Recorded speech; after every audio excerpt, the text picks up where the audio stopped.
Okay guys, no? So, good day everyone. So, welcome no sa ating lecture for today. So, today we'll be continuing no our advanced ECE mathematics. So, today we'll be covering the advanced ECE mathematics part 2. Okay? So, this is for the ECEE or the ECE essentials. Okay. So, in the advanced ECE math part 1, no, so we have covered the complex numbers. So for the remaining topics, no, so we're gonna cover for this part 2. Okay. So let's start with, no, the series and transforms. Okay, so question number 1. So for what range of values of x will the series summation of negative 1 half raised to n x minus 2 raised to n from n is equal to 0 to infinity be absolutely convergent? And also, we are asked to determine the ROC. So yung ROC natin dito guys, no? So hindi siya yung parang ROC sa Z transform. So when say ROC here, it means radius of convergence. Okay? So yung ROC po dito, it means radius of convergence. Okay, not the region of convergence, no, similar to what we have on the Z transforms.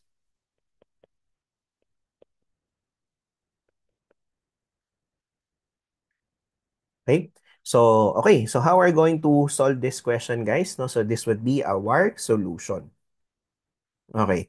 So for this one, guys, no, for power series, okay, we say that this is a power series because it is a series, okay, may summation tayo, so series siya, pero it involves no, a variable of x. So pagka ganun, guys, no, so definitely this is what we call as a power series. Okay?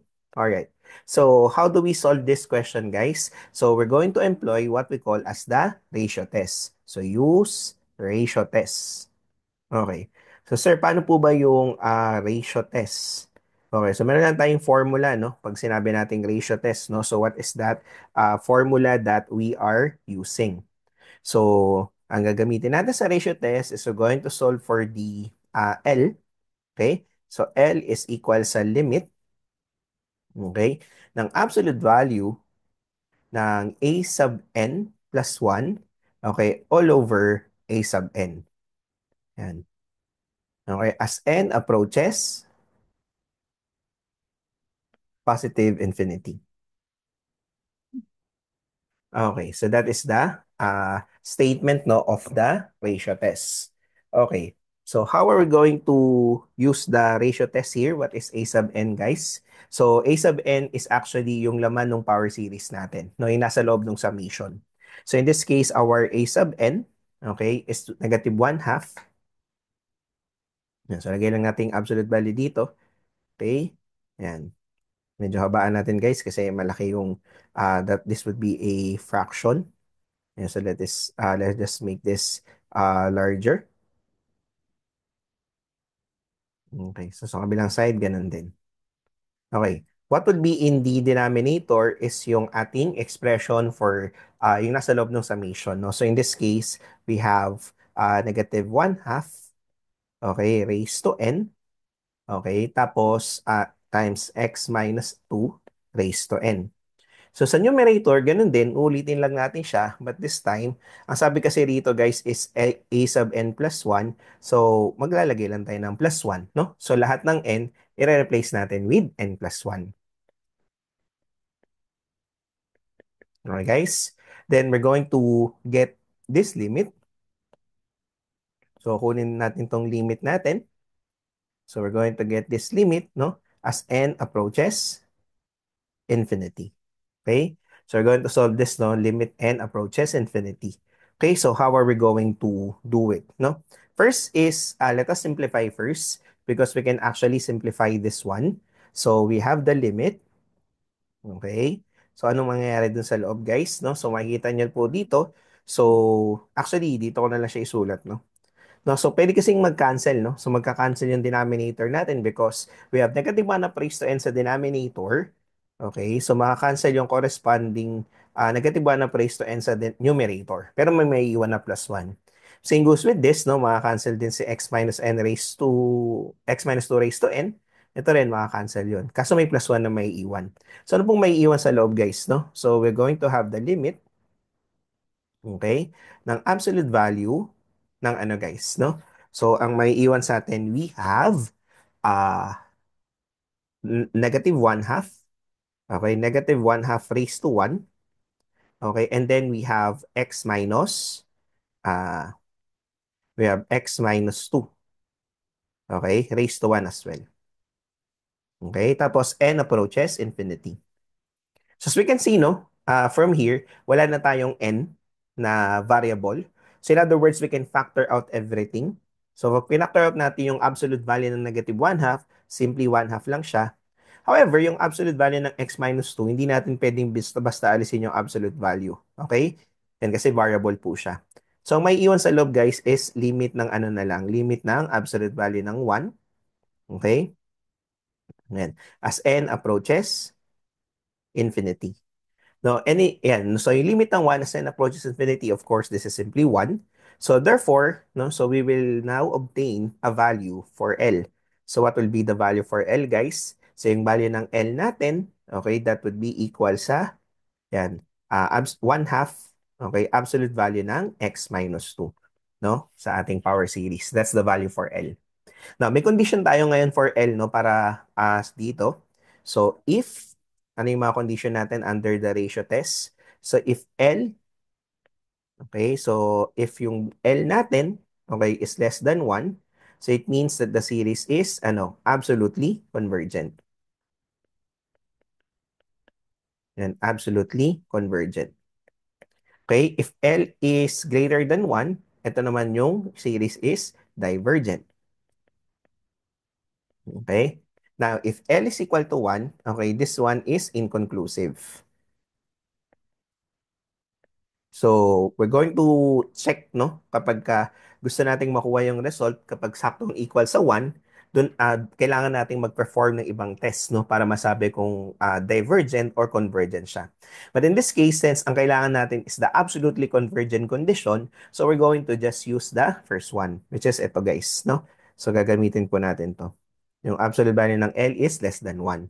Okay? So, meaning to say, ang gagawin natin is, ano ba yung L natin? L natin is 1 half, okay, absolute value of x minus 2, okay, is less than 1. Kasi absolutely convergent case yung need nating i-check. So, multiply everything by 2. So, we have absolute value ng x minus 2 is less than, 2, right? Okay, and then if we're gonna remove the absolute value, okay, ang mangyayari guys, depende kasi, no? So pag less than, at alisin mo yung absolute value, ang mangyayari is makukulong siya between the positive, okay, and negative versions of that number itself, no? So itong number 2. Okay? So pag ginawa natin guys na inalis natin yung absolute value tas less than, ganito yung mangyayari. So yung isa pang case guys, halimbawa, no? Example lang ha, greater than yung nakalagay. Absolute value ng x minus 2 is greater than 2. So ang gagawin natin is yung x minus 2 will be greater than 2. Okay? Tapos yung isang condition naman is x minus 2 is less than minus 2. Okay? Kumbaga, mas greater siya dun sa positive, mas less than siya dun sa negative. Ganun yung gagawin, guys, suppose na greater than, no, yung symbol. But since less than tayo, guys, no, it will be between, no, negative 2 and positive 2. No, so ito na lang po yung tutuloy nating isolve. By the way, guys, no, tinanong dun sa problem yung ROC. So pag ganitong format na siya, guys, okay? Pag nakaganitong format na siya, so the ROC is this particular number. Okay? So, ito na yung ating radius of convergence. So, in this case, the radius of convergence is nothing but 2. Okay? So, gagawin nyo siyang ganun yung format, guys. Alright? Okay. But it's not the final answer yet kasi kailangan x yung maiwan. So, para x yung maiwan, ang gagawin natin, guys, is both all the sides of the inequality, mag-a-add tayo ng plus 2. Okay? Mag-a-add tayo ng plus 2. So what will happen? Negative 2 plus 2, this will become 0, is less than x minus 2 plus 2, that would be x. Okay, is less than 2 plus 2, that would be the 4. Alright? Yes. Okay, no? So our answer would be, okay, 0 is less than x is less than 4, where ROC is equal sa 2. Okay? So, naiintindihan guys? Nagets naman? Yes? Yes, sir. Okay. So, i-apply natin dito in this particular question, guys, no? No, so, basahin natin yung tanong. For what range of values of x will the series letting series natin, okay, converge. So take note of the question, guys, no? So yung question natin dito is converge, not absolutely convergent. So what's the difference? Okay? So pag converge guys, okay, at hindi absolutely convergent, after performing the ratio test, we need to verify if the endpoints, okay, are convergent or not. Okay, so ganun yung gagawin natin guys. So perform muna natin yung ratio test no before natin perform yung additional test. Okay?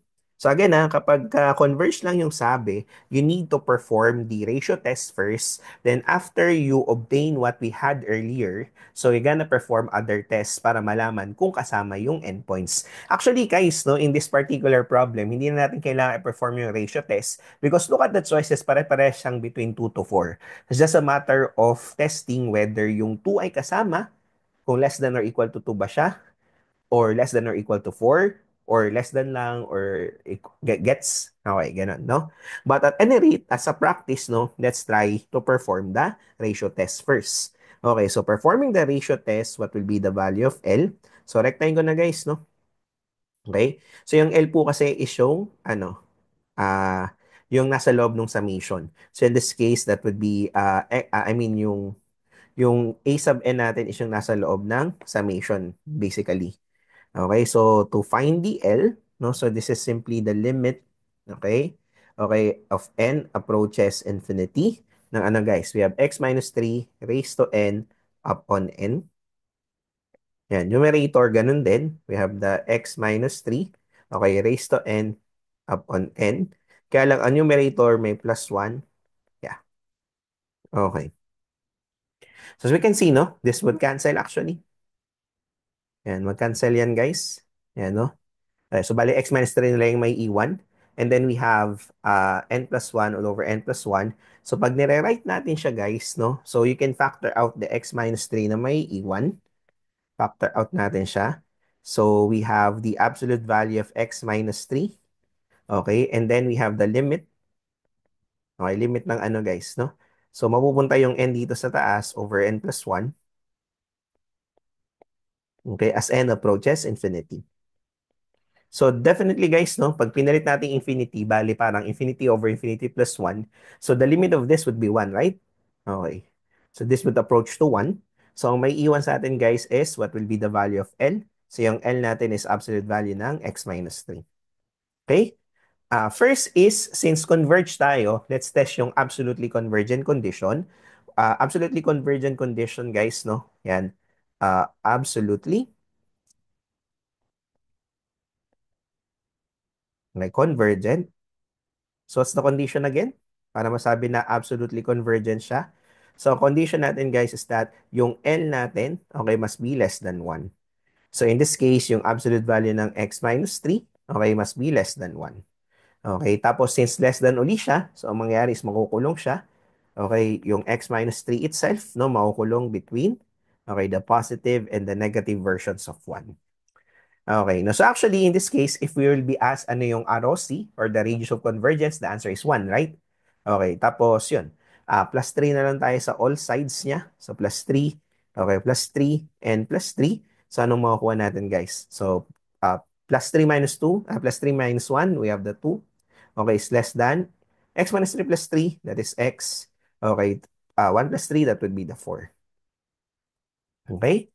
So, yun, guys, no? So, if we'll be asked, no, ano yung ating uh, absolutely convergent, that would be 2 to 4. This is sabi ko kanina guys, no? No need to perform the ratio test pagka mga choices mo pare-parehas yung mga endpoints. Okay, pare-parehas yung endpoints na guys, no? It's just a matter of checking. Okay, kasi pag sakto siya, no, na 2 or kaya sakto siya na 4, no? So, we're not sure if the series converges or not. Okay? So, paano natin i-test yung mga endpoints? So, ah ito yung medyo mahirap guys, no? Because testing endpoints, you need to know the different mga tests pa, no? So, madami yun guys. So, tuturuan ko kayo kung paano siya malalaman sa CalQ, no? So, testing for endpoints.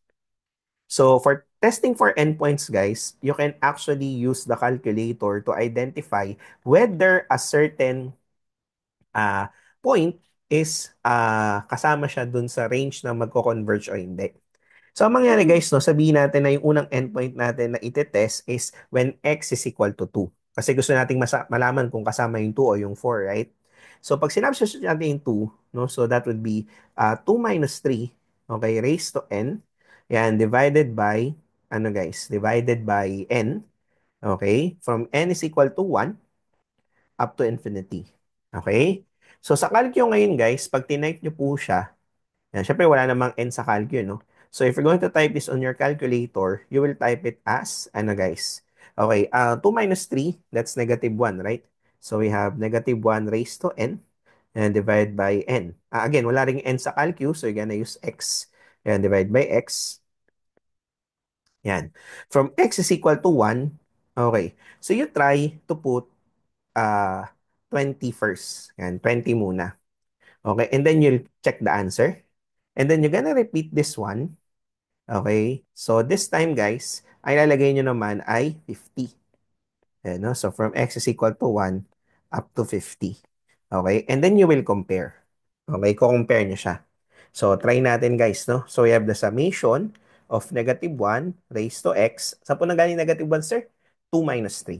Okay, over x from 1 to 20. Okay, so pag tinry natin yun guys, no? So sa summation, we will get negative 0.69. Okay? So we try now 50. Now we'll try to use the 50 for the upper limit. Okay, so if we change this to 50, gonna get,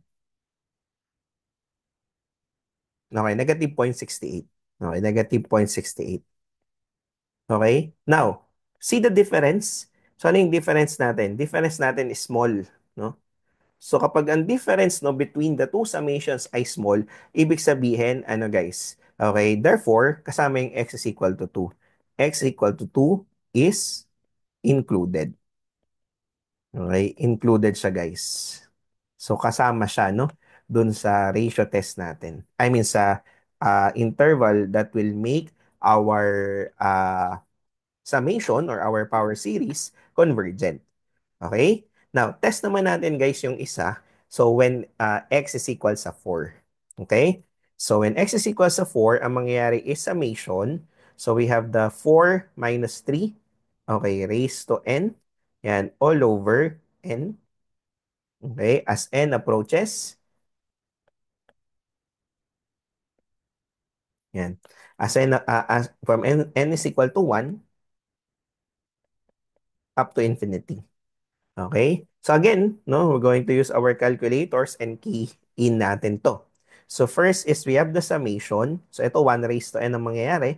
Okay, over n. Yan. From n is equal to 1 up to 20. So we try. Tapos yung isa naman, summation. No, so that would be, again, wala pala tayong n sa calculus. So we'll be using x no instead. Yan, sorry. So x. So yung isa ganun din guys, no? So you'll have the 1 raised to x all over x. So this time naman guys, no? So gagawin nyo namang 50. So check natin, no? So we have the summation of 1, okay, from 1 to 20. So tingnan natin yung lalabas guys. Okay, we have 3.59, 3.60 halos, no? So we have the 3.60. And then try natin gamitin yung 50. So what do we get? So pag sa upper limit natin ay 50. Okay, we have 4.5, 4.50. So as you can see guys, no, the difference is quite large. So pag pinag-minus mo yung 4.5 sa 3.6, around 0.9 difference. So large difference. Okay? Kanina 0.01 lang yung difference, right? Ito large difference. Therefore, no, so when x is equal to 4 is not included as an endpoint. So hindi natin siya isasama guys as an endpoint. Yan. So if that's the case, no, so therefore, ano maging answer natin? No? So hence, what would be the correct interval of convergence, guys? So hence, the correct interval of convergence is that, okay, 2 is less than x is less than 4. So sabi rito is 2 is included, kaya may ganun sa baba, pero sa 4 wala. Okay? So what will be the answer? Our answer would be, okay, option D. Option D is the answer. Right? Yes? Yes, sir. Okay. And question number 3. So find the sum of the first three non-zero terms of the Maclaurin series of cosine of x. Okay, so Maclaurin series is a special type of power series. So may pangalan siya, Maclaurin. Paano ba kinukuha yung Maclaurin series, guys, no? Okay, so for the Maclaurin series, ang ginagawa is, sulat ko muna yung format niya. So according dito, ang Maclaurin series that yung function ng x natin can be approximated as, okay, we have first, ano guys, f, okay, of 0, okay, over 0 factorial, okay, and then we have the x raised to 0 plus, oh, f first derivative, f prime of 0, okay, over 1 factorial, okay, multiplied by x raised to 1. So kung nag-guess yung pattern, no, what's next? We have the second derivative of f double prime at point zero. Okay, tapos this is 2 factorial and this is x square. So nakita nyo, may pattern siya, right? And then so on and so forth, no? Hanggang sa pinaka-last, which is the nth derivative. Okay, nth derivative natin yung pattern. Basta evaluated at zero over n factorial. Okay, tapos x raised to n. Yan. So, ayan, hanggang matapos. Okay? So, yan yung ano, no? Equation or formula natin for the Maclaurin series. Now, actually, no, so it's almost the same with the Taylor series. The difference, guys, is instead na zero, so we will evaluate the Taylor series into A. Okay? Center A.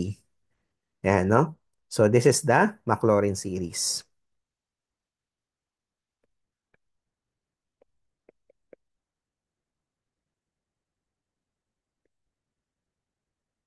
Okay? Maclaurin series yan. So pag Taylor series guys, it's almost the same, no? So parehas lang siya guys, no? Ang mangyayari lang guys, okay, so let me just copy this so that uh,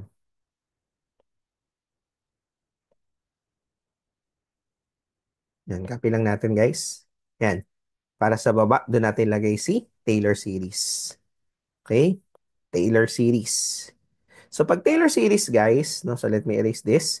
So pag Taylor series, instead na zero, okay, yung mga zero dyan, evaluated na zero itong mga to, right? So papalitan lang natin ng A. Ganun lang. Okay? So, papalitan lang natin ito ng A. So, f of A, f prime of A, okay, f double prime of A, okay, f to the n of A. However, guys, di ba makita nyo dito, x raised to 0, x raised to 1, x square. Actually kasi, ano to eh, x minus 0 to. No? So, kapag ka Taylor na siya, so you will write this as x minus a raised to n. Okay? Like this one, instead of x squared, we will write this as, ano guys, x minus a whole square. Okay? Itong x raised to 1, no? So we will write this as, ano guys, x minus a raised to 1. O, itong x raised to 0, you will write it as, okay, x minus a raised to 0. Kasi bibigay naman yung value ng a. Okay? So if that's the case, no? So this is what we call as the Taylor series na siya. So this is the Taylor series. So ginagamit natin to, no? Okay? Actually, the use case of this power series is yung uh, if you want to express certain functions no into polynomial form. Okay, so yun yung gamit niya. Okay? All right. So enough of that. So let's answer the question itself. Okay, find the sum of the first three non-zero terms of the Maclaurin series of cosine of x. By the way, guys, no, even if it's not stated na three non-zero terms, okay, I mean yung term na non-zero, kahit sinabing first three terms lang, you will not include zero. Okay? So understood na yun, ha? So parang medyo generous lang yung pagkakastate sa question na parang iniiwasan yung ambiguity. Pero actually guys, hindi mo talaga dapat isasama yung zero. Okay? You will not include the zero in the solution. So the way that we do this is usually we form a table. So paano yung laman ng table natin guys? So we have the n here. And then nakalagay dito yung nth derivative, okay, of x. Yan. And then dito naman, anong value niya pag sinubstitute natin yung zero? Kaya nth derivative of zero. Okay? So usually, ganyan yung ginagawa natin, guys. Okay, so let's start with zero first. Pag zero, yung pinaka-given. Anong given cosine of x? So you just write the cosine of x here. Okay? Now, what is cosine ng zero? So cosine ng zero. So, evaluate lang natin cosine ng zero. So the answer is 1, right? Okay. Next, n is 1, meaning to say derivative lang. Ang derivative ng cosine, that is minus sine of x. Minus sine of x. And then you substitute, no? So we have negative sine of 0. No? So the answer here is 0. Okay? So eto hindi siya counted, no? Kasi dapat non-zero terms. And then I mentioned also na kahit hindi naka-indicate na non-zero terms, understood na hindi mo na isasama yung zero. So one more. So derivative, anong derivative ng negative sine of x? That is negative cosine of x. Okay? O lalagay nyo lang dyan, negative cosine of 0. So the value is negative 1. Okay? So, tapos extend lang natin to ng extend hanggang sa makakuha na tayo ng tatlong, hindi zero yung nakalagay. Okay? Sige, no? So, third one. So, ano pong derivative ng negative cosine of x? That is negative sine of x. Positive na pala, no? Actually, positive sine of x. Yan, no? So, sine of 0. So, anong value ng sine of 0? So, 0 ulit. Okay? Fourth one. Derivative ng sine, that is cosine of x. Okay, we have the cosine of 0. Okay, so we have the 1. So, as we can see, we already have three non-zero terms. So, ito yung una, ito yung pangalawa, ito yung pangatlo. Okay? So, isa-substitute na natin siya using the formula. Kaya ano ba yung formula, no? So, sabi daw yung function natin, which is cosine of x in this case, is approximately equal sa, okay, f of 0. What is f of 0? Yung unang value, yung 1. Okay? 1 yung nakalagay, right? Over 0 factorial. Okay? And then we have x raised to 0. Okay? Plus. Yan. Ano yung second value natin? 0. Over 1 factorial x raised to 1. Plus, ano yung second value natin? Ay, third value natin, negative 1 over 2 factorial. Then we have the x square. Okay, plus, ano yung next value natin? We have the 0 over 3 factorial. And then we have the x cube. Okay, and then we have the plus, last value natin, 1 over 4 factorial. Okay, tapos x to the fourth. Of course, yung mga 0, we will remove. No? So, itong mga 0 na to, aalisin natin yan. Okay, so wala na yan. So, anong may iwan, guys? So, therefore, yung cosine of x natin, okay, is approximately equal sa, okay, 1 over 0 factorial x raised to 0, all of them are 1, right? Because anything that you raise to 0 is 1, and the 0 factorial, 1 din yun. Then we have minus, no? So, we have the x square over 2 factorial, okay? Then we have plus, may ano to? X to the fourth. No, so, we have the x to the fourth over 4 factorial. So we can continue, pero ang sabi kasi sa atin, what we need is only the first three non-zero terms. Okay? So our answer therefore is option A. Letter A is the correct answer. Okay guys, so naiintindihan ba? Nagets naman? Yes? Yes sir. Alright. Okay, so moving on, no? So ito naman, question number 4. So determine the Taylor series expansion of x cubed minus 10x squared plus 6 about a is equal to 3. Sir, ba't hindi sinabi kung ilang terms, no? Minsan hindi sabihin na ganun, pero as you can see in the problem, tagpo 4 terms naman to lahat. So ibig sabihin, we're going to get the 4 terms. Okay? So ganyan guys. So what will be the solution? And maaari kasing ano, no? Usually kapag polynomial din, ini-express natin into a series expansion, finite din siya.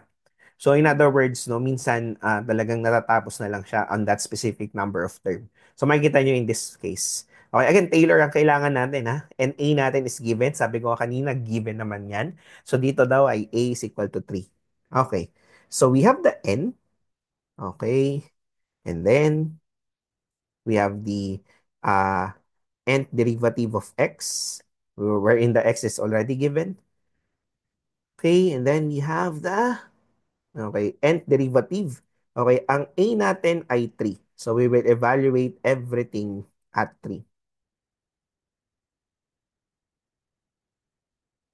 Okay, guys. So let's start with 0. Okay. So, ano yung unang given sa atin, guys? No? So, yung function natin is yung original. We have the x cube minus 10x square, okay, plus the 6. So, evaluate natin 3. I-substitute lang po natin. No? So, we have 27 minus 90 plus 6. We have minus 57. So, negative 57 pag in-evaluate natin, sinubstitute natin yung 3. So 1, so kunin natin yung derivative. That is 3x squared minus 20x plus 6 is that would be 0. And then you substitute 3 again. No? So what will be the value? So we have minus 33. Okay? And then second derivative nyo lang to. That is 6x minus 20. Okay. Substitute nyo lang again yung ano guys, sa 6x minus 20. Substitute nyo lang yung 3. We have the minus 2. Okay? And in this case, apat yung kailangan natin, no? Pero papakita ko sa inyo guys no, kung bakit hanggang 4 lang, no? Ito yung sabi ko kanina na minsan natatapos lang din talaga siya. Okay? How come? I'll discuss, no? Kung paano nalalaman. Okay. Yan, medyo, yeah, wait lang. Nangyari. Anyway, ayaw niya. Okay? Duktungan na lang natin, no? Okay. So, sa 3, no? So, ano pong derivative natin? So, derivative natin, guys, is what? Okay. Derivative ng 6x minus 20, that would be the 6. Okay. Siyempre, kahit mag-substitute ka, no? So, 6 pa rin yung lalabas. And finally, sa pang-apat, no? Derivative ng 6 and 0, and this will become 0 na. Okay? So, nakita nyo, guys, no? Dahil 0 na siya, mag-end na siya sa 0. Okay? Yes? Yes. All right. All right. Okay lang? Yes, yes. Okay. So, now, substitute na natin sa Taylor series, no? So, ano yung Taylor series natin? So, yung expansion natin, no, yung f of x natin, okay, ay equal sa, sabi rito, is yung first value, which is negative 57, okay, over 0 factorial, okay, x raised to 0. Sorry. Okay, x minus 3 raised to 0. Plus, anong second value? Negative 33. Negative 33 over 1 factorial. Then we have the x minus 1 raised to 1. X minus 3 raised to 1. Okay, and then the next we have plus, negative 2 dito, over 2 factorial. And then we have x minus 3 raised to 2. Okay, we have the plus 6 over 3 factorial. Then we have x minus 3. Then we have the cube. Okay. So ito, ang lalabas dyan is negative 57. Okay, ito minus 33. Okay, x minus 3 lang. Okay, negative 2 over 2 factorial. That's, what's that? Negative 2 over 2, so that's 1 minus. We have x minus 3 whole square. Then we have 6 over 3 factorial. 3 factorial ay 6 din, so wala lang yan. So we have x minus 3. That will be the cube. Okay? So this would be our answer. Okay, this would be our answer. So among the choices, saan siya pinakamalapit? It is nearest on option A, I think, or C. C. C, no? Yeah, option C. Or pares yung A and C. Okay, actually in this case, pares yung A and C, no? No? Yeah, may mistake lang sa encoding ng choices, I think. Okay, so pares yung choice A and C. Anyway, so yan siya. Okay, guys? Yes, yes. Okay, what happened? Right. Okay? Yes. Okay, next. Okay, Fourier series. So, solve for the Fourier series expansion, no, of f of t, assume a period of 2 pi. Okay, so we'll be talking about the Fourier series in much more detail pagdating natin ng signals. But for now, yung mathematical muna, no, na Fourier series. Okay. So usually, pagdating dito sa advanced math, ano bang sinosolve sa Fourier series? So sinosolve natin ay mga coefficients, no? So in this case, itong B5 na ito, so Fourier series coefficient itong B5, no? Okay, so trigonometric Fourier series siya actually. in this particular case. Okay, so paano ang solution natin dyan? Kailangan alam lang natin yung mga equations on each and every trigonometric Fourier series coefficients. So let's start with a sub 0. So ano yung a sub 0, guys? So yung a sub 0, that is 1 over the period. Yan, integral nung, depende kasi guys no, in this case. So let's say na, sabihin natin na lower limit, a to b na lang guys, no? Where a and b is yung isang buong period niya. I mean, i-explain ko mamaya ha, mag-guess na siya. But for now, just look at the equation. Then we have the f of t dt. Okay? Yung limit nga kasi depende sa problem no? Alright. Next natin is a sub n. So yung a sub n natin, that is 2 over the period naman, integral ng ganun din, a to b, ng f of t, pero ididikit natin sa kanya or i-append yung sign ng, okay, pag a is cosine, right? So ididikit natin ay cosine ng omega o nt by dt.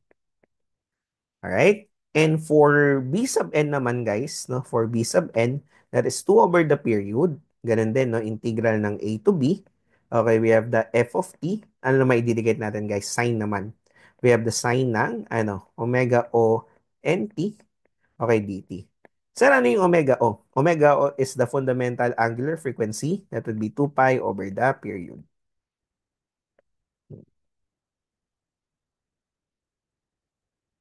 Yan. So, ito yung mga equations. Okay.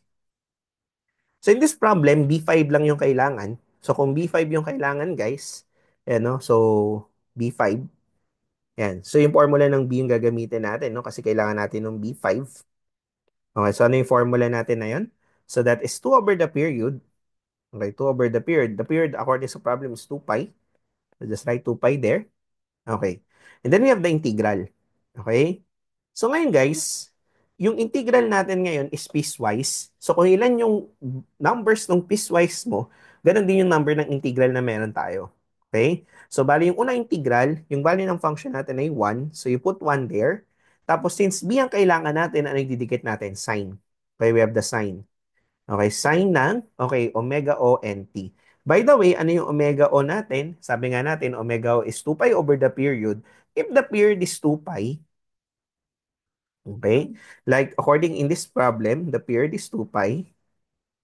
So from here, we can actually get the omega o. So ano yung omega o natin? So omega o natin is simply 2 pi over the period. But in this case, the period is 2 pi. So omega o is nothing but 1. So 1 na lang siya. So in other words, no, yung omega o nt natin is simply nt na lang because omega o is 1, right? Nagagets ba? And our n is 5, kaya magiging 5t na lang to. Gets po? dt. Okay? Plus, yan, no? So another integral, ano naman yung value no, nung function sa second interval? 2 naman. So you put 2 here. Tapos sign din yung ididikit natin sa kanya and still 5t na rin. Sir, bakit po 5 yung n? Kasi di ba B5 nga yung kailangan? Okay? And sir, ano nangyari sa omega o? Omega o is 1. So we're not writing it anymore. Now guys, ano po yung A and B? Yung interval, 'di ba? Yung first interval sa piecewise is negative pi to 0. So ito ay actually gagawin nating ano guys? This is negative pi to 0. Yan yung A and B natin. Sa pangalawa naman, magbabago yung value niya. 0 to pi daw siya. So you just write 0 to pi. Okay? Yan. Yun lang. Tapos we will evaluate this integral guys. No? So we have, so pag in-evaluate natin, no? So integral ng sine, okay, from negative pi to 0 plus integral ng 2 sine, okay, from 0 to pi. Yan. So, calculate nyo lang guys to get the value of the B5.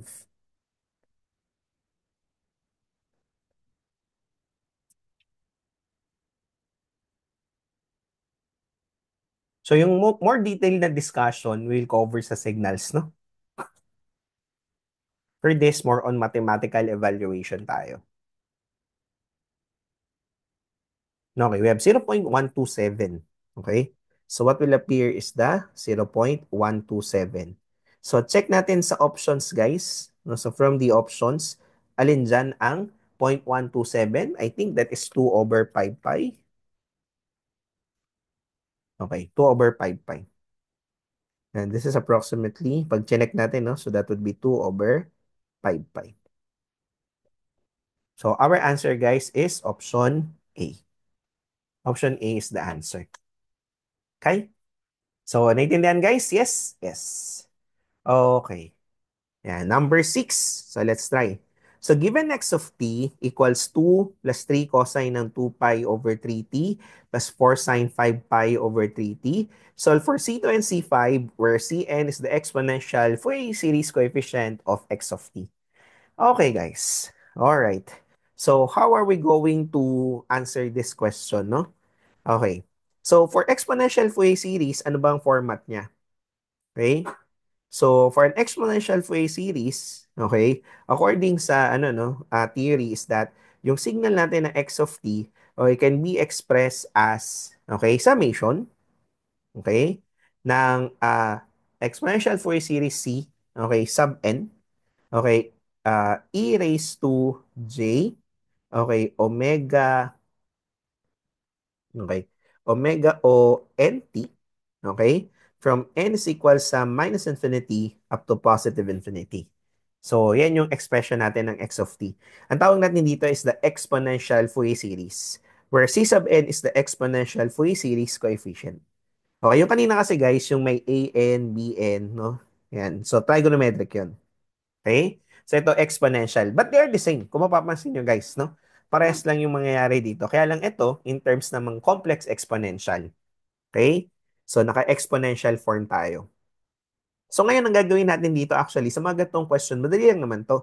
The way that we will do this is that, kung nare-recall nyo, di ba, do sa complex numbers, I have taught you guys that ang cosine, okay, ang cosine, at saka ang sine, okay, can be written in terms ng complex exponential nila. No? So pwede nating isulat itong sine and cosine na ito in their complex exponential form. So pwede po siya. Okay? Pwede yan, guys. No? So, how are we going to do this? But before that, kailangan pala nating mahanap muna yung fundamental period natin, no? Or fundamental angular frequency at that. Kailangan mahanap natin yung omega O muna. So, ito, sa signals na konsepto, guys, medyo i-advance ko lang, ituro ko na sa inyo, paano hanapin yung omega O. Okay? So, yung omega O actually is equal sa, okay, greatest common factor ng numerators, okay, divided by the least common multiple, okay, ng mga denominators. Ng alin, sir? Nung sine and cosine mo, no, yung expression natin. So, halimbawa, ito, no? So, ano ba numerator natin? We have the 2 pi. So, kunin natin greatest common factor ng 2 pi. At saka ng ano, guys? 5 pi. Yan, so we're going to get it. Okay, over the LCM ng ano, guys? Okay, LCM ng, ano po, 3 tsaka 3. Yan. So definitely, yung GCF ng 2 pi tsaka 5 pi, this is simply pi. Okay, and then the LCM is simply the 3. No, in this case, kung dalawang 3 siya. So in other words, yung omega O natin is, ano, is pi over 3. So in other words, no, yung x of t natin can be written as, yan, para hindi tayo mahirapan, 2. So itong 2 definitely, since this is DC, right? Wala siyang sine and cosine. Ito yung DC value natin. So ito na kaagad yung C sub 0 natin, no? Yan yung C sub 0 natin. Okay, plus, yan, no? So, cosine, right? So, we have the cosine. Okay, di ba sabi dito ay 2 pi over 3 siya. Pi over 3 yung omega O. So, this is 2 omega O. Okay, this is 2 omega O t. Nagets nyo, guys? Alright. May 3 sa unahan, no? Hindi ko nalagay yung 3. Sorry. Yan, so, this is the 3. Okay, plus, okay, ano yung next natin, no? We have the 4. Okay, pag sine, so we're gonna write it as sine. Okay, tapos ano nakalagay guys, no? 5 pi. So this is 5. Ano yung pi over 3 omega O, right? Omega O. Then we have the t. Yan. So ganyan natin siya isusulat. Okay guys? Alright. Okay. So now, ito yung ano no, sabi ko sa advanced math, no? So advanced math sa complex numbers which is advanced math 1. So we can express sine and cosine in terms ng kanyang ano, exponential, complex exponential. So therefore, we can write x of t as what? Okay? So I will do this slowly, ha. Hopefully na kayo ay makasunod. So we have the 2 plus 3, okay, times the quantity. Okay. Ayusin ko, ha. And times the quantity.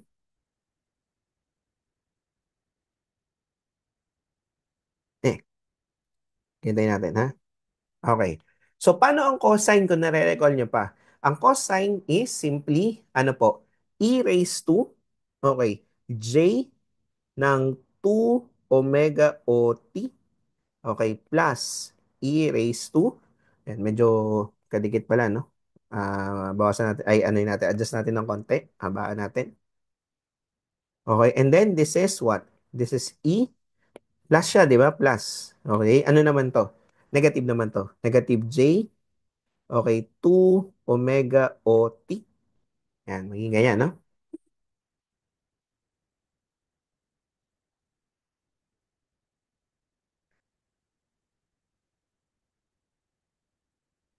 Yan, over 2. Yan, kung nare-recall nyo pa. Di ba? So, ito yung originally cosine. Ha? So, this is the original value of the cosine. Okay, 2 omega o t. Okay? O, plus. Okay, plus. Ano guys? Plus. So, yung next, dito na lang. Next line ko na lang. So, you will have the space. Plus, ano naman? 4. Okay. Quantity. Okay, ito naman, since sign. Ano yung sign again? So that is e raised to j, okay, 5 omega o t minus e raised to negative j5 omega o t. Yan, habaan lang natin. Mm. Okay, all over j2. Yan, diba ganyan yun, guys? Okay. Sige. So, ito ngayon yung ano, no, equivalent expression for the sign naman. Okay? So, sign ng, okay, 5 omega o t. Okay. So, I hope that's clear, guys. Ngayon po, okay, we'll just distribute, no? Okay, yung 3, i-distribute ko siya sa loob. Yung 4, i-distribute natin sa loob. Okay, so ganun yung mangyayari. Okay? So, I will do this step by step again. Very slow. So, x of t, okay, equals to, pag distribute natin yung 3, so that would have the 3 halves, right? That would be the 3 halves. So, ang may iwan is, ano guys, e raised to j2, okay, omega o t.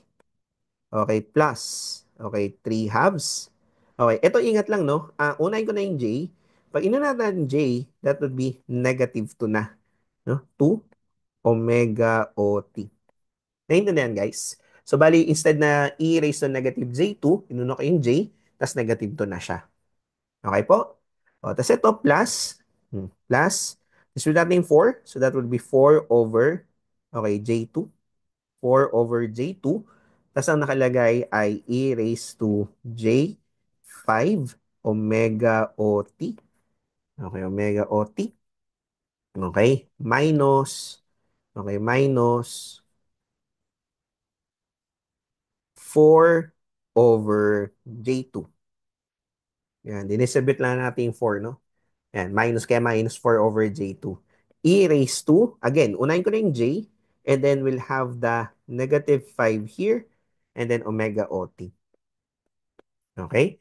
Ba't ganun mo yung format, sir? No? Ginawa tayong format kasi yun yung value niya. Like, di ba, if this is 2, so let me box this, guys. This is 2, right?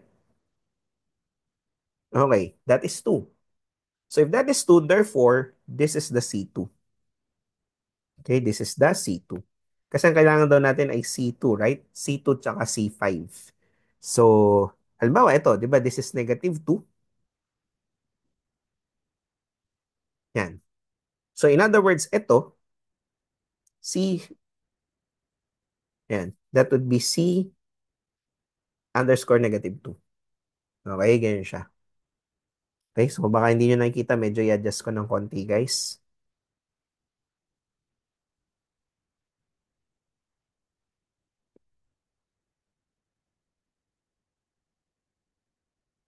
Tuburin natin, no?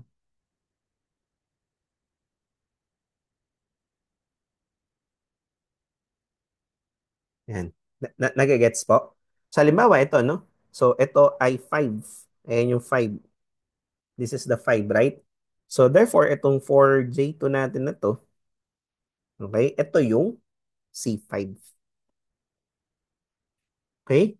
So, ito yung -5. So, therefore, itong -4J2 natin, no? Ito yung, ano guys? Ito yung,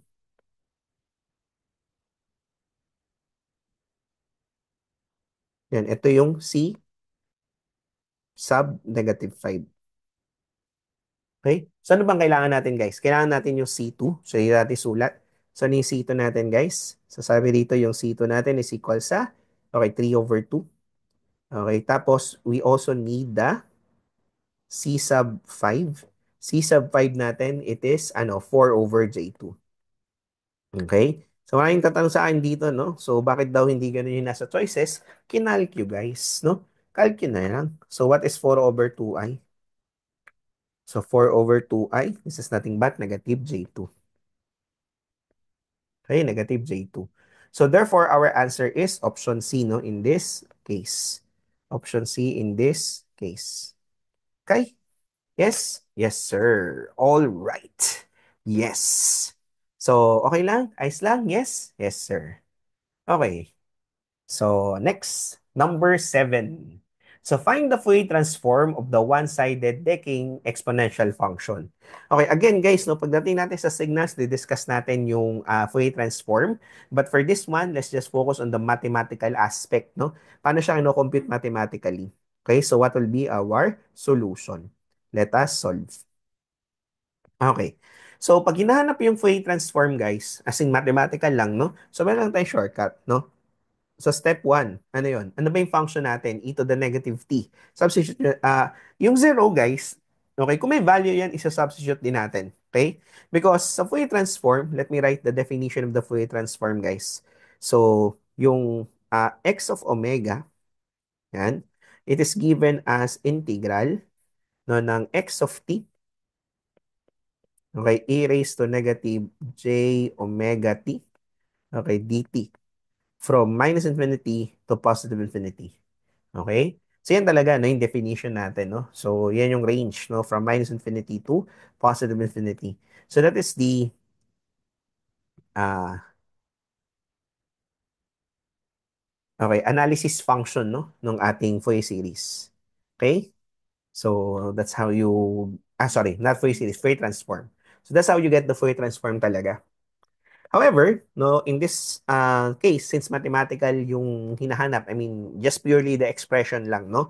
So, ang gagawin natin, class, is, kung may value to, isasama mo siya. Pero since zero naman to, guys, okay, zero naman yan, no? Hindi natin isasali, no, sa interval. So, bali, ang isusulat lang natin, no? So, step 1, guys, ano yung value ng ating function? So, yung value ng function natin is nothing but e raised to negative t. So, integral nyo lang mismo yung e raised to negative t. Okay? dt. Okay? Tapos, greater than or equal to 0, so means 0 to infinity. Okay? But instead of writing infinity, guys, you're gonna write the 20. So instead of writing infinity, you're gonna write the 20. Okay. So, kunin natin yung value niya. So, integral ng e to the negative t from 0 to 20. So, what we will obtain? So, we have... sorry. I forgot, no? Hindi pala yun, no? Wait lang. Sorry, sorry, sorry guys. Yung step 1 pala, sorry. Ilalagyan natin siya ng cosine. Okay, sorry, sorry. Lalagyan niyo siya ng cosine. That's a step 1. Cosine ng, okay, cosine ng ano sir, negative 0.2t. Okay, negative 0.2t by dt. Okay, so may mistake, no? Sorry. So yung first step, cosine yung ilalagay. Okay? So lalagyan natin siya ng cosine, guys. So cosine ng negative 0.2. Sir, fix po yung negative 0.2? Yes, no? So fix po ito, ha? So this is a fixed value, no? Itong negative 0.2 na ito, fix po yan.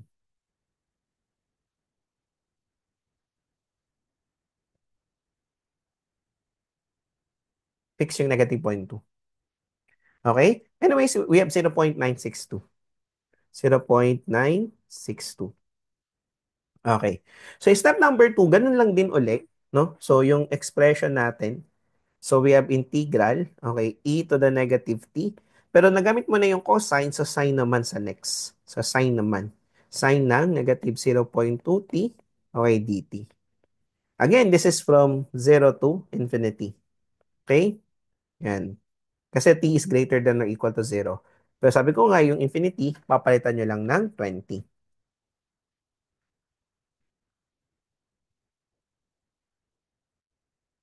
So in this case, what will appear?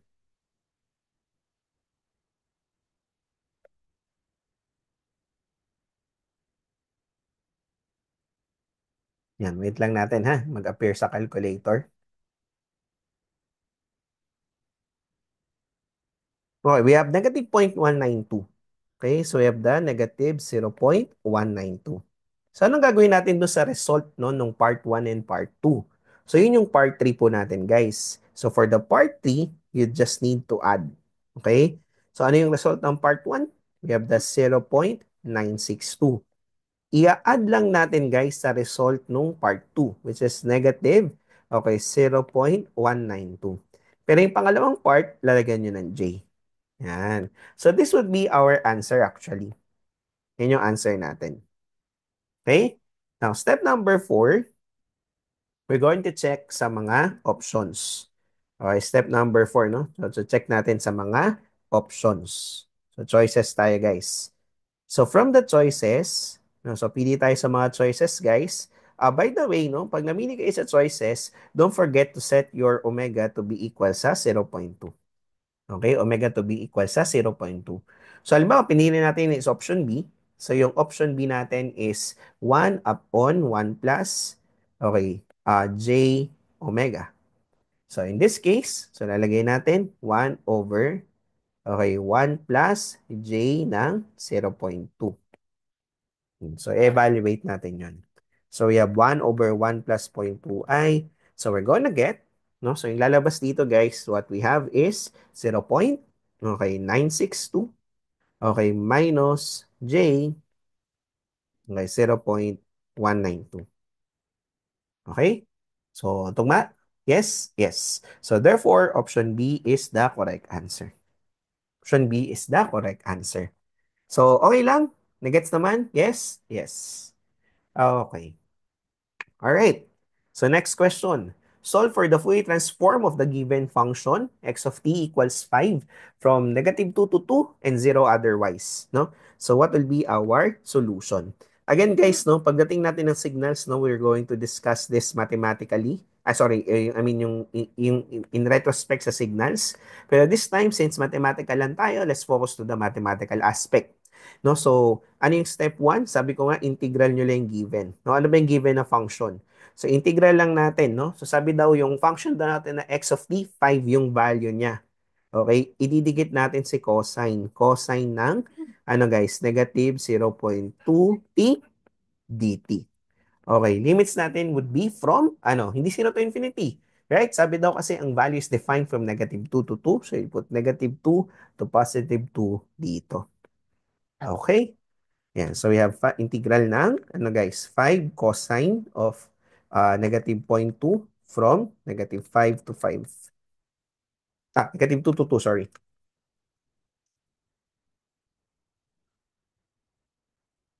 Okay, so anong makukuha guys? We'll have what? Okay, 19.47.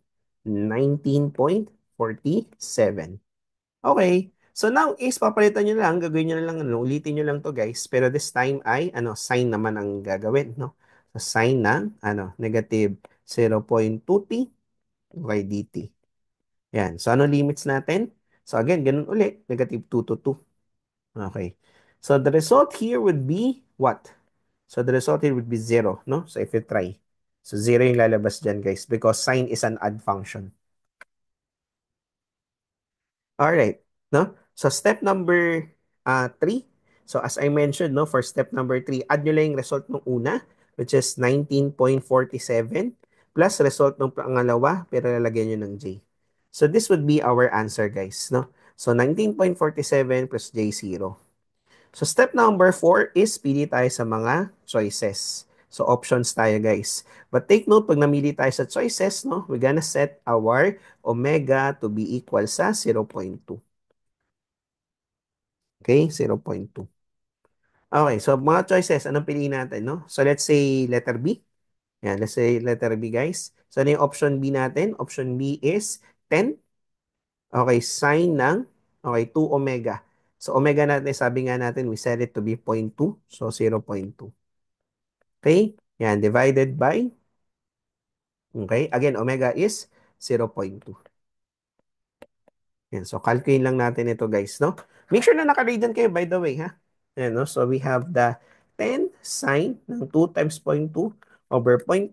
So we're gonna get, okay. So makuha natin is 19.47. So tugma ba siya doon sa original, sa part 3? Yes. So therefore, tama si option B. Option B is the correct answer. Okay? Yes, yes. All right. All right. Okay, so number 9. Yan. So find the inverse Fourier transform. All right. So paano naman yung inverse Fourier transform? Again, guys, pagdating natin sa signals, no, I'm going to explain the concept, no, with regards to this. But for now, let's focus on the mathematical aspect muna. Okay? So what is the mathematical aspect ng inverse Fourier transform? So pag sinabing inverse Fourier transform, x of t yung kukunin natin or yung kailangan natin. We have the x of t. So yung x of t natin can be obtained by, okay, may 1 over 2 pi sa labas. Okay, and then integral. Galing siya sa x of omega. Okay, e raised to positive na, no? So j omega t. Okay, d omega. Yan, from minus infinity to positive infinity. Okay, so that's the expression, no, for the inverse. Okay, Fourier transform.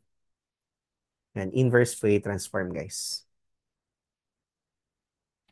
Okay. Now, mathematically, no, so how can we solve this, no? Shortcut using calculator, what will be the solution? Okay? Ah, kapares na ano kanina, medyo may konting changes lang. By the way, no, anong ibig sabihin nito, guys, no? So, what is the absolute value of omega is less than pi? So, kung nare-recall nyo dun sa power series part nung video natin, so ito, guys, you can relate this to be, okay, negative pi is less than omega is less than pi. No? Kasi di ba kung nare-recall nyo, pag may absolute value, to remove the absolute value, tapos less than po siya, you need to enclose no, the original variable, in this case omega, between the positive and negative versions of the constant. So in this case pi, so from negative pi to pi. Yun kasi magiging limits natin eh, no? Okay, so step 1, kapares na nung ginagawa natin kanina, guys, no? So hindi kayo masyadong mako-confuse, pares na pares lang. Okay, so bali, we take the integral, ano yung given na value sa atin? 1 daw, di ba? Tapos didikitan natin ng cosine. Pero dahil inverse na po tayo, hindi na tayo negative, no? So 0.2, okay, omega na tayo. D omega. Okay? Yan, from, yan, negative pi to positive pi. Yan, kukunin natin yung value niyan, guys. Okay? So integral ng 1, cosine ng 0.2, yan, from negative pi to positive pi. Okay, we have 5 point, and 5.877. Okay? 5.878. 878. Alright, guys? Okay. So, step 2. Yan. So, ganun lang uli. Integral lang uli. No? So, ito naman 1. And then, we have sine naman, guys. No? So, sine ng, ano po? Okay. 0.2 omega. D omega. Yan. From negative pi to pi. But we know, guys, na ano, no? Add function o dito. So, 0 na naman yan anyways. And finally, step number 3, you just need to combine the two results. Ano yung dalawang result natin? We have 5 point, okay, 878, okay, plus J0, no? J0. Okay, pero itong lahat is nakamultiply sa 1 over 2 pi. Yun lang din isa sa pagkakaiba niya, no? Kasi doon sa mismong formula ng inverse Fourier transform, may 1 over 2 pi po doon sa labas. Okay? Alright. So what will be the result, no? So kunin po natin dito. So magiging result nito is 1 over 2 pi times, okay, 5.878. So we have 0.936, no? So 0.936. Okay. Step number 4 is pili na tayo sa mga choices. So pili tayo sa mga options. But this time, guys, yung t natin, t naman, no? Siya yung isa-set mo to be the 0.2. Okay? So let's try among the choices. Let's select option B again. No? So try natin, baka yun yun. So we have sine ng pi t. So we have sine of, okay, pi. Ano yung t natin? 0.2. Okay, over, okay, pi times 0.2. Yan, check natin. Sine ng pi times 0.2, okay, all over pi times 0.2. So we have 0.935. 0.935. So almost equal, right? Kay 0.936. No? So okay na yan. So therefore, option B is the correct answer. Option B is the correct answer. So kasi medyo tugma naman sila, right? Ang dalawa. So okay guys, naintindihan po? Yes? Yes, sir. All right. Okay. So next topic natin is partial differential equation. Okay, in the context ng boards, no, hindi naman nagpapasolve ng mismong PDE. So usually, the question there is classification. So how do we classify PDEs? Okay, yan. So how do we classify partial differential equation? So classification,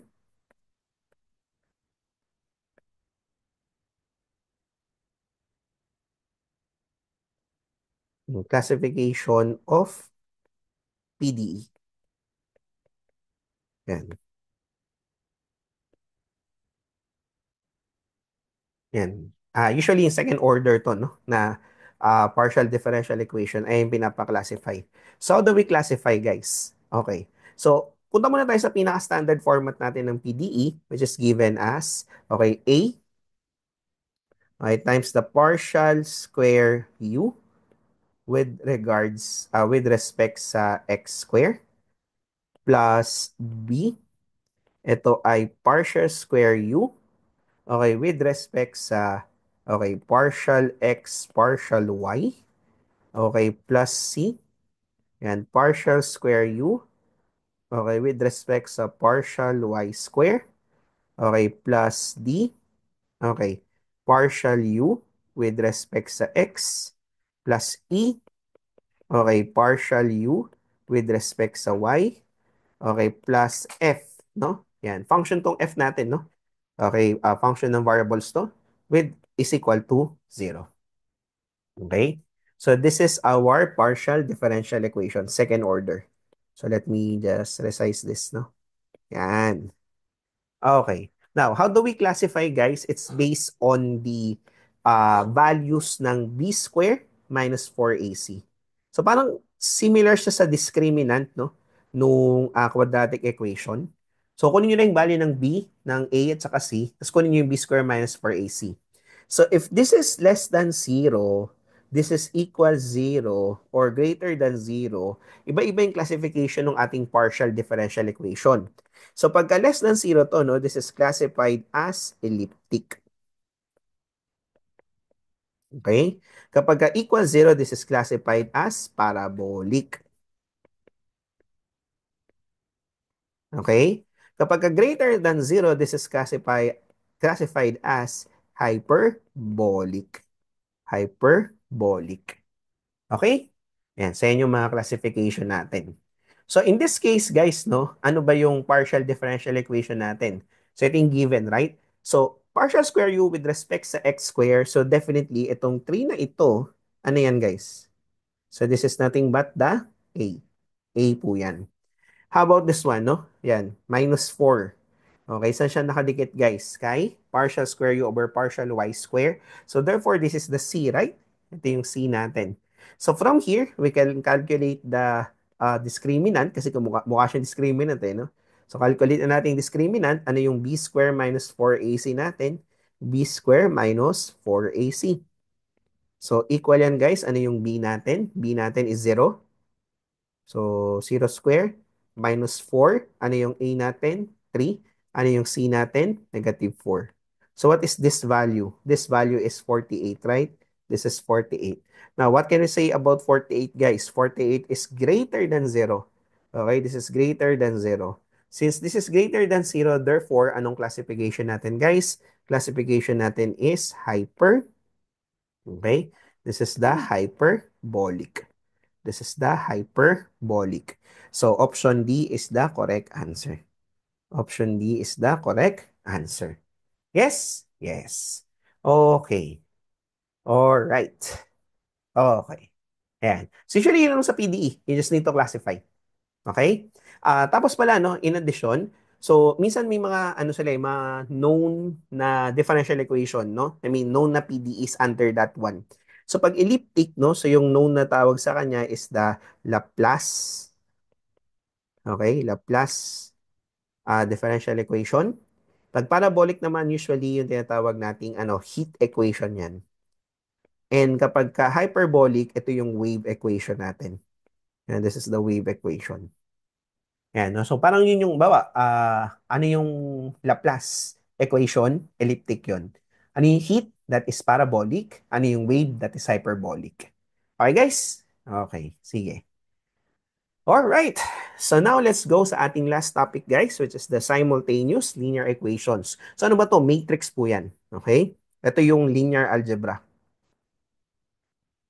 Okay? So matrix yung focus natin dito. Okay? So pag sinabing simultaneous linear equation. And of course, no, the first topic here is the determinant, no? Okay, determinant. So, pag 3 by 3 kaya sa calcu, right? No? So, usually, ang binibigay ng examiners, 4 by 4 para hindi makakalcu. Okay? So, paano natin isosolve to ngayon kung 4 by 4 siya? So, usually, ang ginagawa natin is dinidivide natin ang matrix natin into several parts. So, like this one, no? So, ito yung first part natin. Okay? And then, ito yung next part. Okay? And then, this is the last part. So, usually, ganyan yung ginagawa natin, guys, no? Okay, sa matrices natin, dinidivide natin siya into several parts. Okay? So, let's say, guys, that this is our, ngayon, ang gagawin nyo sa calcu, i-store nyo lang to dun sa matrix. So, ito yung lalagay natin sa matrix A. Yan. Kasi itong kulay blue, yung nakatayo, usually, ito yung nilalagay natin sa matrix B, sa calcu. Okay? And then, usually, itong nasa taas, ito yung lalagay natin sa matrix C. So, be careful kapag maglagay kayo ng value sa matrix, guys. So, ano yung mga sizes natin? So, pagka ito, 3 by 3 to, no? Yan, 3 by 3. Okay? Pag ganito, anong tawag dito, guys? No? So, this is the, yung matrix B, this is the 3 by 1. Bali, nauuna yung rows bago yung columns. Itong math natin, this is the 1 by 3. Okay? Kasi 1 row, 3 columns. Right? Bali, nasa mode 6 lang naman siya ng calcu. Yung matrix A, okay, gagawin siyang 3 by 3. Makikita nyo yun kapag meron kayong calcu, no, on you. Okay. So, yan, lalagay lang po natin siya doon, no? So, input nyo lang mismo. Yung 1, negative 1, 0, negative 5, 2, negative 3, 1, 0, 1. So, wag lang po kayong magkakamali kasi usually ang ginagawa ng iba, kapag na-input na lahat sa matrix A, so ang ginagawa nila is nire-reset nila, hindi. So, sulat ko ha. Okay. So, what will be our solution? So, ikikiin natin sa matrix. No, ilalagay natin sa matrix. So, pag maglalagay, guys, no, so note na hindi dapat i-reset. Once na napaglagay na kayo, you always use shift 5. Shift 4, no? So, shift 4, nandun lahat yung kailangan natin, no? Shift 4. Okay. So, in this case, data ang kailangan natin, no? So, pag nalagay nyo na siya, okay, teka. Sige, baka sundan nyo mismo shift 4 yung unahin nyo, no? So, mode 611 muna. And mode 611 para malagay nyo sa 3 by 3. So, ang lalagay nyo rito is matrix A muna. Okay? Tapos, shift 4 2 para sa data. Okay, tapos matrix B na kayo sa 2. Okay, tapos gusto natin siyang gawin na 3 by 1 sa 3. Okay? Ito, mapupunta na kayo sa matrix B na ito. Yan, tapos key in nyo lang din siya, no? Yung laman ng matrix B. In this case is 1, 2, negative 1. Tapos ganun na naman, guys, no? So shift again. Okay, shift 4. Shift 4, data is 2. Since kailangan natin ay matrix C, so 3 na siya. And then wala kasi dun sa first page yung 1 by 3, so arrow down nyo siya, and then 1. So in this case, lalagay nyo naman si matrix C. Okay, lalagay nyo naman si matrix C. Okay, so in this case is negative 3, positive 3, tsaka positive 1. So once na nalagay nyo na siya guys, yan, nalagay na natin siya, you press AC. Yan, once na nakiin nyo na siya lahat guys, you're going to press AC. Now, pag-press natin ng AC guys, okay, ito na, no? So, ikikiin na natin to sa calculus, no? So, yung pinakaunang term kasi napansin nyo, hindi natin siya in-insert, hindi natin siya, ano, no, sinama because this first part, this is what we call as our pivot, no? So, this is our pivot. So, pivot natin yan. Okay? So, ang gagawin natin class, we have the pivot, okay, multiplied by the determinant ng quantity ng matrix A, okay, minus matrix B, okay, times matrix C, okay, divide by the pivot. So, yun yung formula ng determinant, guys. Okay? So, yan lang, no? So, in this case, anong pivot natin? Negative 1, right? Negative 1 times, okay, determinant, matrix A, yan, minus matrix B, okay, times matrix C, okay, divide by the pivot, in this case, negative 1. Yan, nasa ano lang siya lahat, guys. Nasa shift 4 lang po siya lahat. So, lahat ng kailangan nyo nasa shift 4. Like determinant, shift 4, 7. Okay, shift 4, 3 yung matrix A. So, shift 4, 4 yung matrix B. Shift 4, 5 yung matrix C. Okay, so ganun lahat yan. So, ang lalabas sa dulo, we have what? Okay, so we'll have the, anong kukuha natin sa pinaka-final answer. Pivot natin is negative 1, right? Okay, so we'll have the,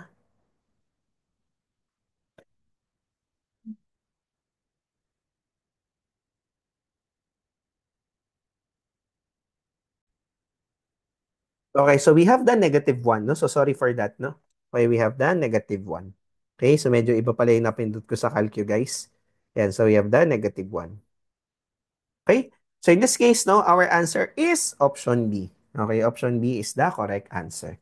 Okay, guys? Yes, no? So yan po yung shortcut natin, guys, no, for solving a 4 by 4 matrix. Expect na may ganyan sa board exam. Okay? All right. Okay, yan. Let's answer question number 12. Consider the given matrix, okay? If trace of A is equal sa 10 and determinant of A is equal sa 20, solve for A square plus B square. Okay, ano mo sabihin ng trace? Okay, trace is the sum of the diagonal. Okay? So, pag sinabi nating trace,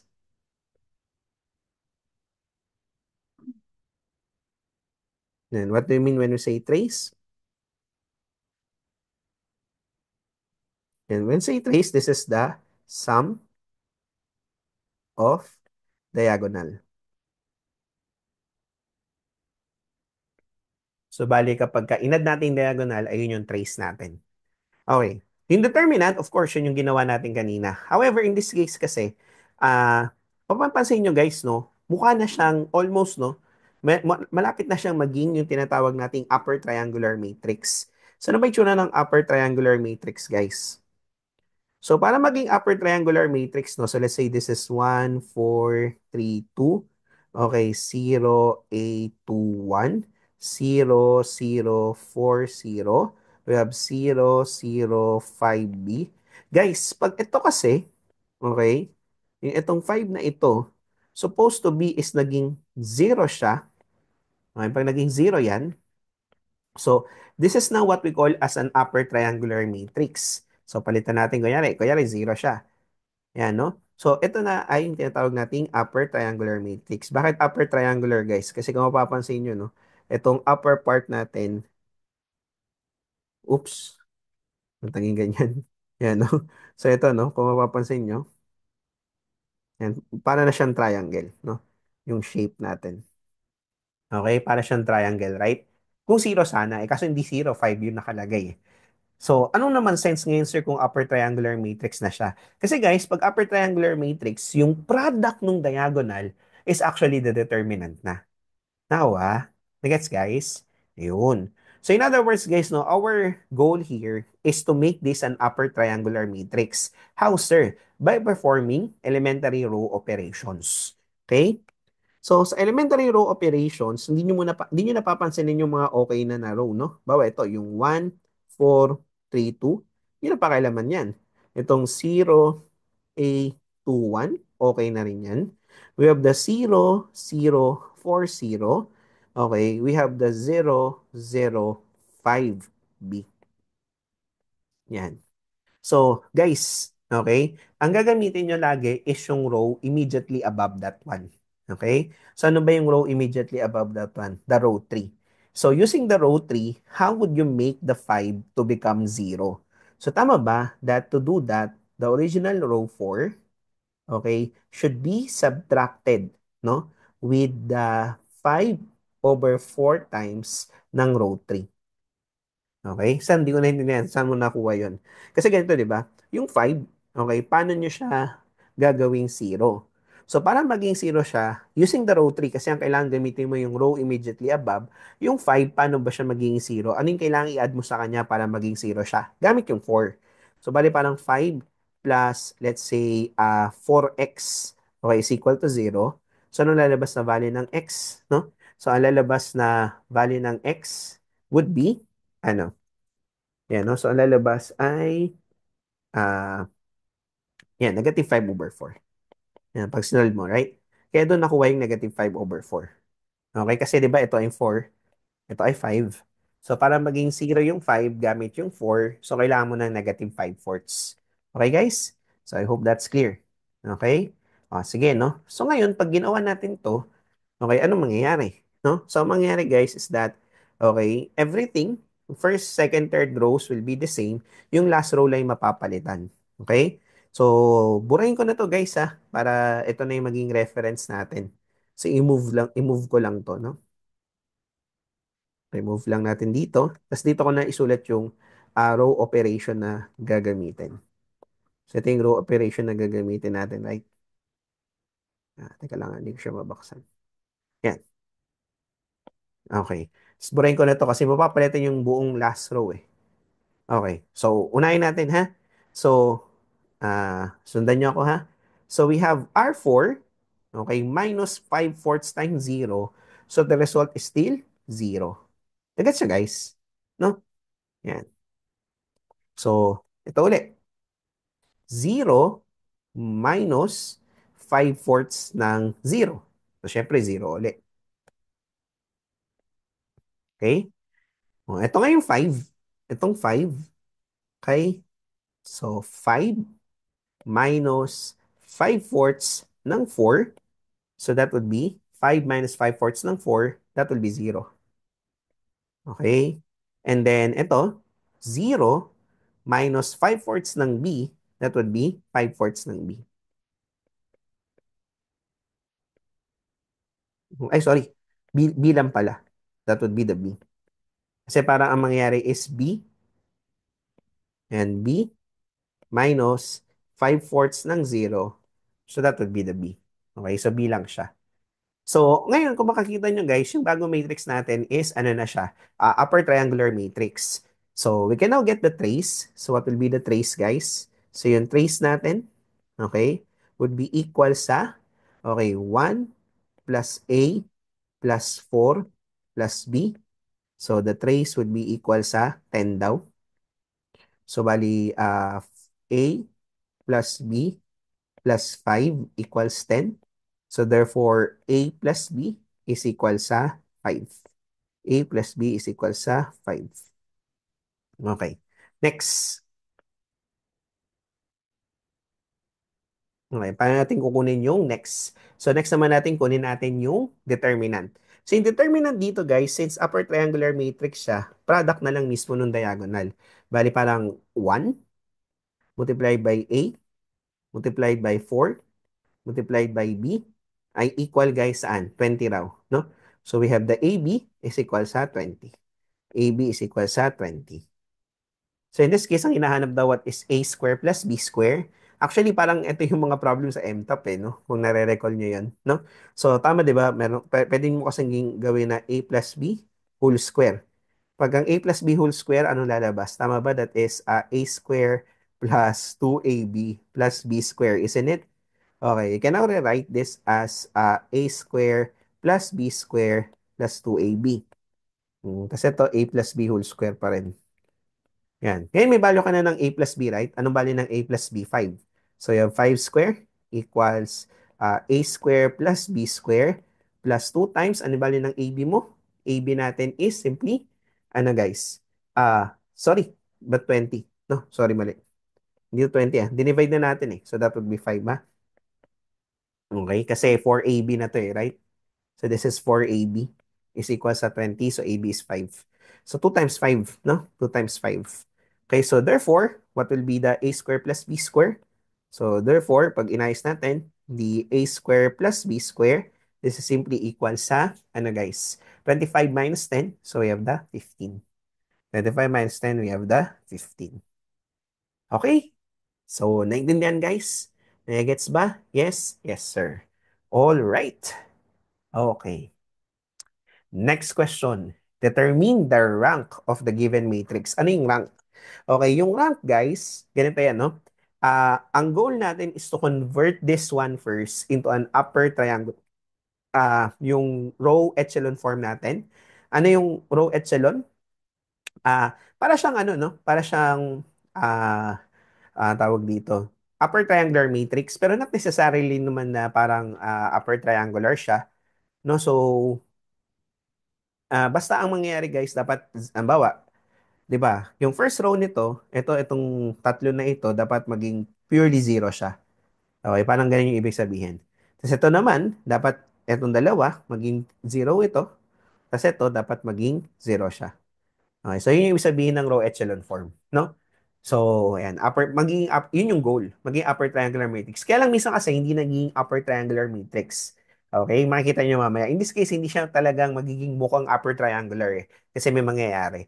But that's the goal, no? So, para ang mangyari guys is sa lahat ng number sa baba nung first element, maging zero siya. Ito naman yung dalawang element, maging zero. Ito, isa, negative 1, maging zero. Okay? Nakasunod guys? Alright. So, paano gagawin yun, sir? No, so, to do that, we're going to perform elementary row operations. Okay? So, ang gagawin natin, guys, first set of elementary row operations is, ang gagamitin nating class is ito. No? Ito yung magiging reference natin sa first set ng elementary row operations natin. Like, yung R2, how would you make that zero? Yung 2 na yun mismo, paano magiging zero siya? So, tama ba na yung R2, para maging 0 siya, reference mo ay 1, so you need to subtract twice ng row 1. Okay? Kasi 'di ba itong 2, pag minus mo sa kanya yung 2 times 1, that will become 0. Okay, how about this one? 3. Paano maging 0 yung 3? So, ganun din.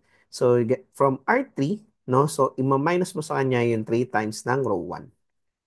And finally, itong negative 1, madali lang to. Sa row 4 naman, i-add mo naman. No? Add mo lang yung row 1. Okay, para maging 0 siya. So, yun yung mga elementary row operations na gagawin natin. Okay? So, performing the first set of elementary row operations. So, ano yung may iwan, guys? Okay. Yan. So, we have, yung first row, copy nyo lang. 1, negative 2, 0, 1.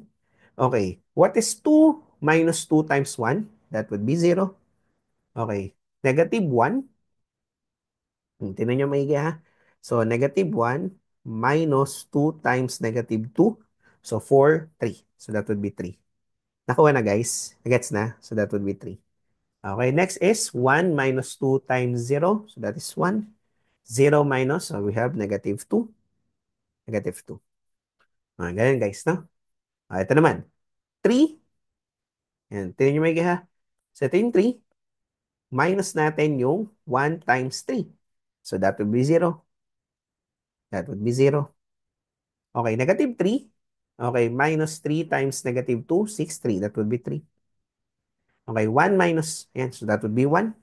Kasi 1 minus 3 times 0, that would be 1. 1 minus 3 times 1, that would be negative 2, right? Negative 2. Ito madali lang yung row 4, add nyo lang. Negative 1 plus 1, that is 0.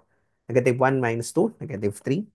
Okay, negative 1, negative 1. Negative 1 plus 0. 1 plus 1, that is 2.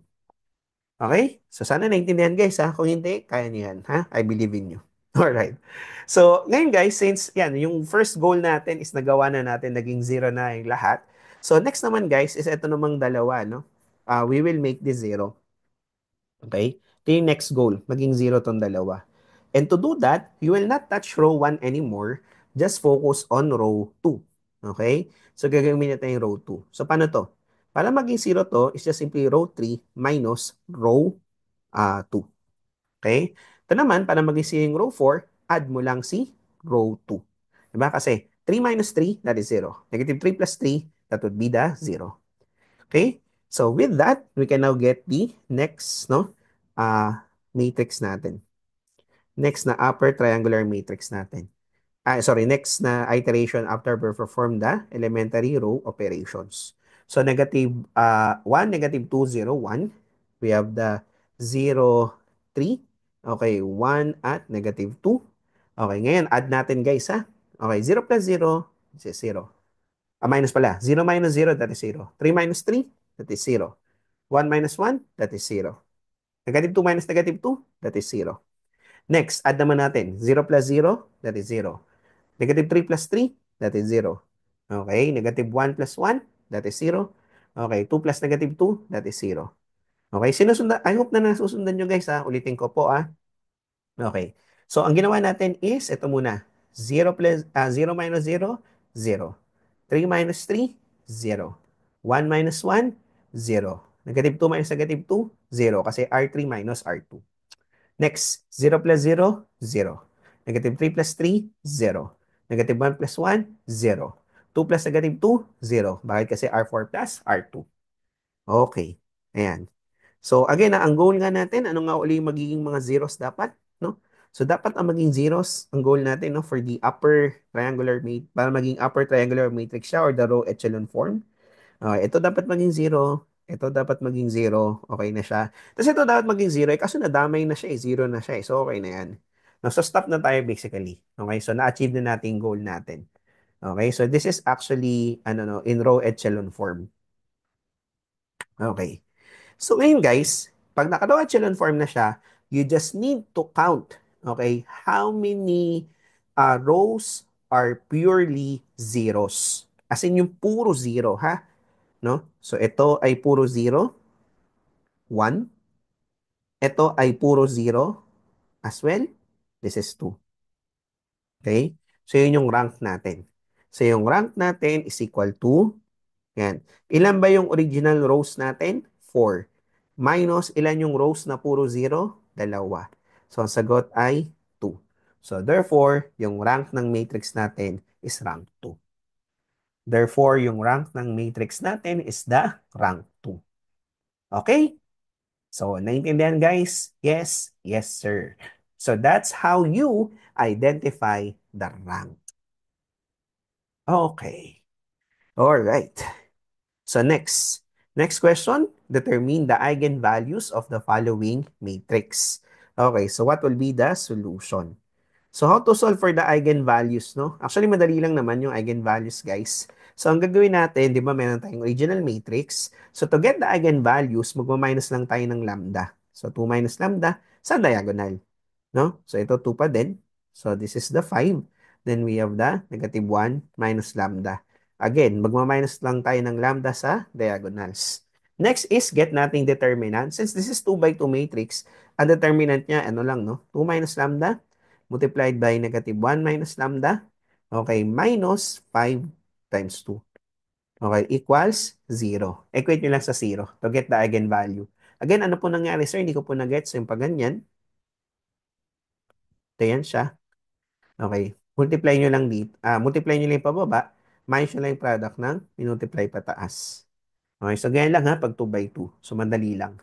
Okay. So, multiply natin to guys. We have the negative 2. Okay. Plus lambda. Plus 2 lambda. Plus lambda square. Minus 10. equals 0. So we have the lambda square plus 3 lambda minus 12 is equal to 0. So solve for the values of lambda. So dalawa yan, right? And kasi this is actually a quadratic equation, so we'll have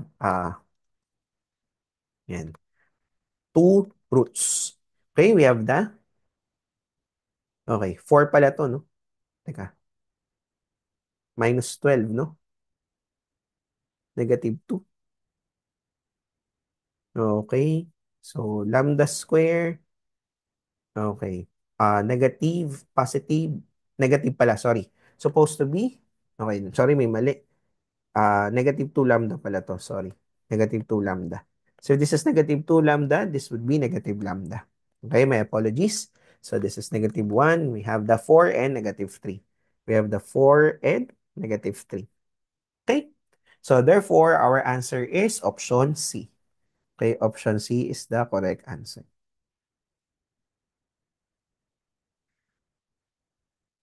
Okay? So next question, guys. Okay. Same lang nung previous question, no? However, okay, ganito kasi class. Pag 3 by 3, medyo mahirap hanapin yung eigenvalue, time consuming. Okay? So now, guys, we'll try to solve if we can apply the properties. Okay? Ano ba yung mga properties ng eigenvalues, no? So one property that we can use is that number one property that we have is that the sum. Okay, so kunyari tatlo yung eigenvalues nito because this is 3 by 3. So eigenvalue 1 plus eigenvalue 2 plus eigenvalue 3 is equal actually sa trace. Yan, no? Trace. And next is that the product of eigenvalues, no? So yung eigenvalue 1 times eigenvalue 2 times eigenvalue 3, yung product ng eigenvalue is equal sa determinant. Okay? So we can use that knowledge, no, into our advantage in solving this, no, instead of manually brute forcing, no, this one. Kasi mahirap no. Ito walang problema, no. Though we can apply the property as well. Makita nyo, masosolve natin siya if we use the property. But, okay, this one is medyo mahirap siya, guys. Kasi ang mangyari dyan, 5 minus lambda, 6 minus lambda, 7 minus lambda, and then you'll do it, no? Okay, you'll get the eigenvalue manually, no? So it will be very time consuming and prone to error. But if we use the property, okay, we can easily get the trace, right? So ano yung trace natin dito? So ito yung diagonal, you just add the diagonal. Okay? So this is diagonal, no? So kunin natin yung diagonal, add nyo lang, no? So what is the trace, guys? So yung trace natin, this is simply equal sa, okay, we have the negative 5, 5 plus 6 plus 7. Okay, what is 5 plus 6 plus 7? That is 18. So trace is 18. Okay, trace is 18. Okay. Now, next is, let's get the determinant. Since this is 3 by 3, we can get sa calculus, no, yung determinant natin. Very easy. No? So, mode 611 lang. Kunin nyo lang yung determinant, guys. So, kunin natin. Mabilisan. Okay, so I'm getting 162, no? So, as the determinant, no? Mabilisan, 162. Okay. Sabi dito guys, okay, yung trace down natin dapat equal sa 18. So yung sum ng eigenvalues. So kung itong tatlo yung eigenvalue, let us check. Okay? What is 3 plus 6 plus 7? So that is actually 18. So okay, tama. Now, check naman natin. What is 3 into 6 into 7? Dapat ang lalabas dito ay 162. Pag yes, tama yung A. So 3 times 6 times 9, we have that. Uy, 162. Since itong dalawa ay nag-satisfy, therefore, tama kagad si option A. 369. Yan yung ating eigenvalues. Okay? Yes? Yes, sir. All right. Yes? Yes. Okay? So, ayan, no? So, actually, that's the end of our lecture for today. Okay, guys. Ayan, no? So, for some questions, no, you can send your questions to me. Yan. God bless everyone and good luck sa inyong pre-board exam. Bye, guys.